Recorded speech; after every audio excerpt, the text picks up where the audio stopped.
오늘은 우리 요나서의 말씀을 가지고 우리 요나의 분노와 하나님의 마음이라는 제목으로 함께 말씀의 은혜를 나누고자 합니다.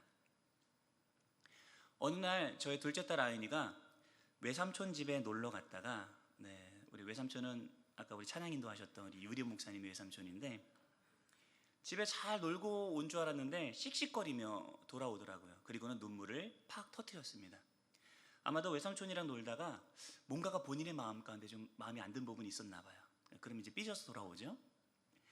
우는 모습이 좀 안쓰러워서 제가 다가가서 아빠의 마음으로 아이를 다 살포시 안아주었습니다. 그랬더니 소리를 치면서 아빠를 확 밀어내더라고요.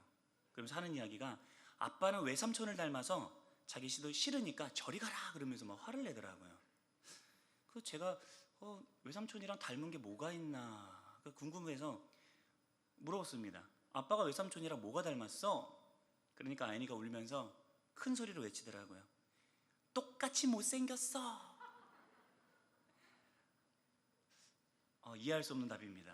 그래도 제가 좀 더 못생긴 것도 닮은 거로 칠 수 있다는 걸 그때 처음 알았습니다.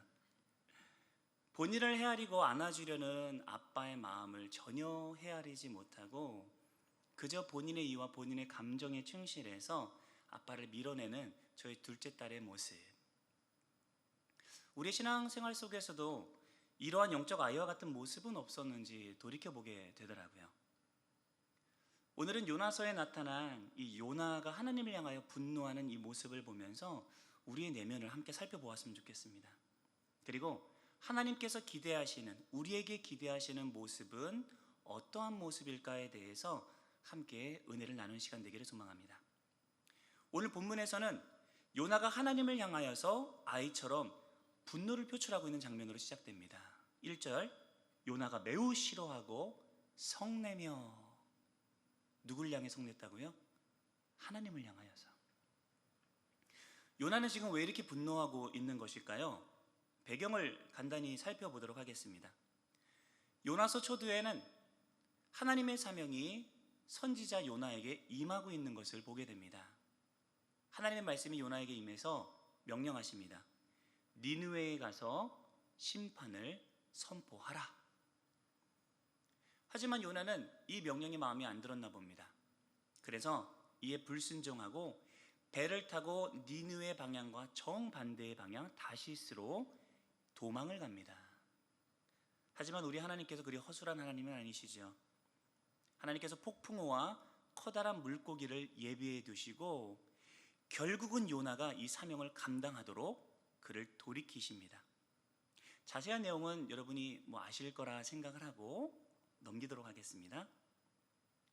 그러자 두 번째로 하나님의 사명이 요나에게 임합니다. 너는 가서 내가 말한 대로 니느웨에게 심판을 선포하라.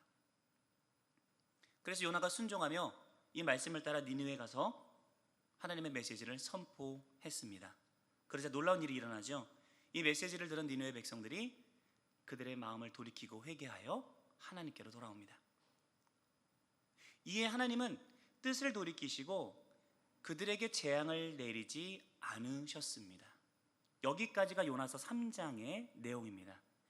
오늘 여러분과 함께 읽었던 요나서 4장은 여기까지 지켜본 요나가 하나님을 향하여서 성내며 반응하는 모습을 기록하고 있는 것이죠. 자, 그렇다면 이 맥락 속에서 요나가 하나님을 향하여 분노하고 있는 이유는 무엇일까요? 바로 하나님께서 니느웨를 용서하시어 재앙을 내리지 않으셨기 때문입니다. 그러면 왜 그토록이나 요나는 니느웨를 미워하고 이들이 재앙 속에서 멸망하기를 바랬던 것일까요?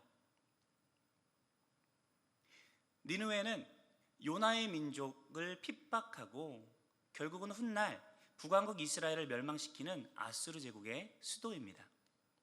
이들은 잔인하고 폭력적인 이들이었습니다. 하나님 앞에서 우상 숭배하고 마음껏 악행을 저질렀던 죄인이었을 뿐만 아니라 자신의 민족 이스라엘에게 무수한 해를 끼쳤던 그러한 너무나도 미운 민족이었던 것이죠. 그러니 요나의 마음속에 이 니느웨는 멸망당하는 것이 마땅하다고 여기고 있었던 것 같습니다. 그러니 이들이 하나님의 용서를 이토록 쉽게 받는 것을 이 선지자 요나는 용납할 수 없었습니다. 그래서 성내고 있는 겁니다. 그러면서 이렇게 말합니다. 내가 이럴 줄 알고 다시스로 도망했던 거 아닙니까? 2절 상반절입니다. 여호와께서 기도하여 이르되 여호와여 내가 고국에 있을 때에 이러하겠다고 말씀하지 아니하였나이까? 그러므로 내가 빨리 다시스로 도망하였사오니. 잠깐 우리 여기서 한 가지를 생각해 보고 넘어가겠습니다. 하나님께서 요나에게 주신 메시지는 심판에 대한 메시지였습니다. 그들이 마음을 돌이키면 내가 용서하겠다라고 말씀하신 적 없습니다. 한번 살펴볼까요? 요나서 1장 1절과 2절입니다. 처음으로 하나님께 사명을 받았을 때 그 본문이죠. 여호와의 말씀이 아미떼의 아들 요나에게 임하니라. 이르시되 너는 일어나 저 큰 성읍 니느웨로 가서 그것을 향하여 외치라. 그 악독이 내 앞에 상달되었느니라 하시니라. 하나님께서는 명확하게 말씀하셨습니다. 그들의 악독이 내 앞에 상달되었으니 가서 외쳐라. 그래서 요나가 이 말씀을 가지고 똑같이 선포합니다. 뭐라고 외쳤느냐? 3장 4절입니다. 요나가 그 성읍에 들어가서 하루 동안 다니며 외쳐 이르되 40일이 지나면 니느웨가 무너지리라 하였더니 40일이 지나면 이제 너희 성읍 니느웨는 무너질 거야, 멸망할 거야. 이게 요나가 선포한 메시지의 전부였어요. 이 속에서는 회개에 대한 메시지나 하나님의 용서와 긍휼에 대한 메시지는 없었습니다. 자, 그러면 이 사명을 받았을 때 요나가 그렇게 미워하는 니느웨를 향해서 달려가서 이 메시지를 선포했어야 되지 않을까요? 드디어 심판의 날이 임했다. 내가 이럴 줄 알았다. 하나님께서 드디어 공의를 집행하신다. 당신들 꼴 좋다라면서 니느웨에게 가서 심판을 선포했었어야죠. 그런데 요나는 이 심판의 메시지를 전하는 것을 거부하고 다시스로 도망을 갔다라고 성경 기록하고 있습니다. 왜 달아났을까요? 왜 달아났을까요? 그 이유를 요나는 연이어 이렇게 설명합니다. 2절 하반부입니다. 주께서는 은혜로우시며 자비로우시며 노하기를 더디하시며 인애가 크시사 뜻을 돌이켜 재앙을 내리지 아니하시는 하나님이신 줄을 내가 알았음이니이다. 그는 선지자답게 하나님의 성품을 정확히 이해하고 있었습니다. 그분은 기꺼이 회개하고 돌이키는 이들에게 비록 그들이 악인일지라도 긍휼을 베푸시는 분이 바로 우리 하나님이라는 사실을 알고 있었습니다. 그러니 니느웨도 이 메시지를 듣고 그들이 회개하고 돌이키면 하나님께서 재앙을 내리시지 않으시겠구나라는 것을 그는 이해하고 있었던 것이죠. 요나는 이것이 싫었습니다. 니느웨가 돌이키고 마음을 돌이켜 하나님의 재앙을 면하는 것을 그는 너무나도 싫어했습니다. 그래서 그는 하나님의 명령에 불순종하고 다시스로 도망가는 선택을 했던 것이죠. 요나는 하나님의 성품을 알았습니다. 그리고 그분의 뜻도 제대로 헤아렸기 때문에 하나님께 불순종했던 것입니다. 아이러니하게도 하나님에 대한 올바른 지식이 하나님의 뜻을 향해 부정적인 반응을 하도록 이끌었던 것이죠. 성경에 대한 지식은 많이 가지고 있지만 순종하지 못하는 삶을 살아가는 이들을 보면서 우리는 의아해할 필요가 전혀 없습니다. 하나님에 대한 지식을 쌓았다고 해서 이것이 자동적으로 순종으로 이어지는 것은 아니기 때문입니다. 그래서 우리는 주의 말씀을 읽을 때에 말씀 속에 담긴 하나님의 의도와 마음을 헤아리고 그것을 내 삶에 적용하기 위해서 그토록이나 많은 힘을 쏟고 몸부림치는 것이죠. 요나는 하나님의 성품을 정확하게 알았습니다. 그리고 그 성품에 기인한 하나님의 반응도 예상하였지만 하나님의 자비와 긍휼에 담긴 그분의 마음은 헤아리지 못하고 결국 불순종하고 분노를 표출한 것이죠. 연이어 그는 이렇게 반응합니다. 3절입니다. 여호와여 원하건대 이제 내 생명을 거두어 가소서 사는 것보다 죽는 것이 내게 나음이니이다 하니. 요나는 하나님의 마음을 헤아리기보다 지금 자기의 뜻을 이루어 달라며 하나님 앞에 자신의 목숨을 볼모로 내걸고 시위하고 있는 모습을 보입니다. 차라리 죽는 게 나으니까 나를 죽이시던가 아니면 내 뜻을 이루어 주시던가 해달라고 지금 땡깡을 부리고 있는 거죠. 그런데 정말 우리 하나님은 자비와 긍휼의 하나님이셨습니다. 이렇게 하나님 앞에서 패역한 모습으로 땡깡을 부리는 이 불경을 저지르는 요나를 향해서 진노하고 심판하시기보다는 차분한 목소리로 그에게 이렇게 말씀하십니다. 4절입니다. 여호와께서 이르시되 내가 성내는 것이 옳으냐 하시니라.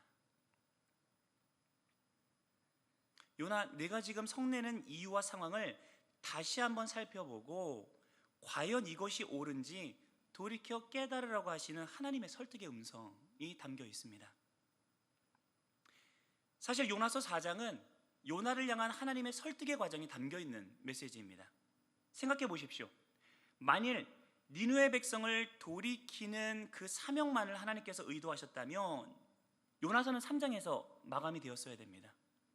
3장까지 내용을 보면 하나님께서 주신 사명대로 요나가 물론 우여곡절이 있었지만 니느웨에 가서 선포했고 그 메시지를 들은 니느웨 백성들은 회개하고 돌이켰습니다.